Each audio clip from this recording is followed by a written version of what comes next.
For a significant portion of the last century, GMC was deeply invested in gasoline straight 6 engines. In 1939, the company introduced a lineup of its own engine families, differentiated by outer dimensions and displacement range. This was an era in the US automotive industry when bigger loads necessitated the development of larger gas engines.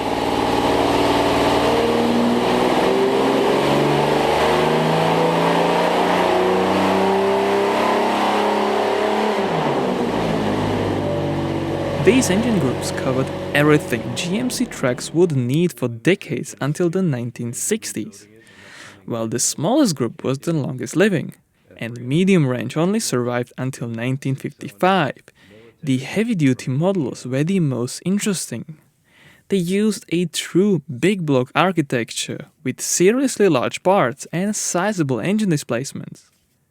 Today it is unthinkable to imagine a big block gas engine for heavy-duty truck applications, but this was common practice during a majority portion of the 20th century.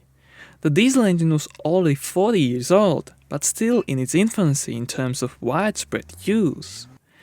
The Detroit Diesel Division deployed a 2-stroke diesel lineup in 1938, but it took a few more decades before gasoline engines phased out of the trucking industry for good.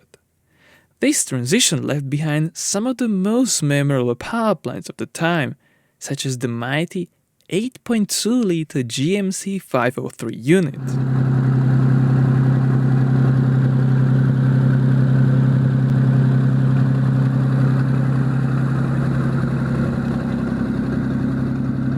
The Group 3 was the big block of GMC's truck 6-cylinder series, starting in 1939.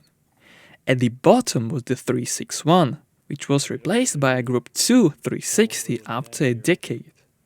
The 426 and 451 with displacements of 7 and 7.4 liters respectively were also introduced in 1939, both sharing the same 5-inch stroke length.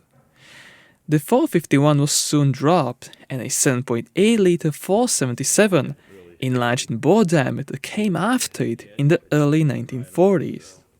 These engines served well for a decade before being replaced by a 503 cubic inch 8.2-liter 6-cylinder, delivering over 200 horsepower. The 503 was larger in every dimension cylinder-wise, and brought over 15% more torque. The 503 was the biggest of GMC's 6s, designed for heavier loads and higher speeds. For reference, during the time, Hall Scott had a true trucking 6-cylinder, displacing 1,090 cubic inches. Unlike the small engine family, the Group 3 was based on a 7-main bearing crankcase with wider end and middle bearings. Cast iron was the main material used, and the cylinder block and crankcase were 2 separate pieces bolted together. The valves were operated through rocker arms via an in-block mounted gear-driven camshaft. It had a non-crossflow cylinder head with both intake and exhaust on the right side and a single distributor on the left side of the engine. The water pump was positioned at the top of the engine.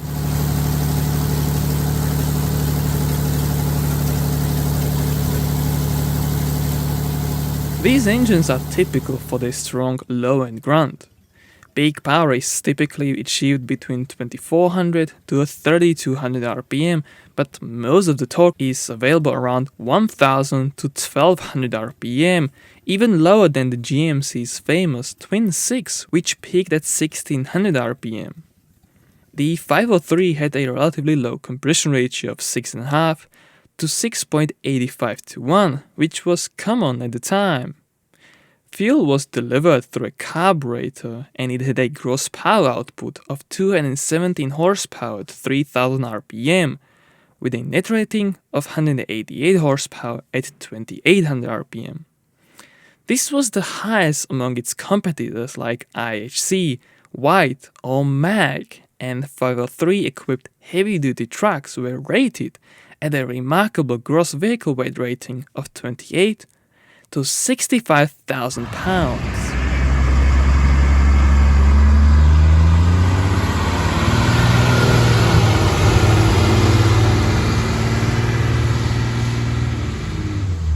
The Big Block 503 was a king-sized engine that required a truly long nose to accommodate its dimensions. This meant that it was designed for the larger GMC 630, 660, 720 and 750 series, which were typical for their long hoods. The GMC Straight 6 series is known for its remarkable power, competitive fuel consumption and exceptional durability. This engine family was eventually replaced by a much more modular V6 series that included V8 and a V12 variant. Although the Straight 6 was produced for a few years after the V6 introduction for various step vans, it ultimately vanished from the market by 1962.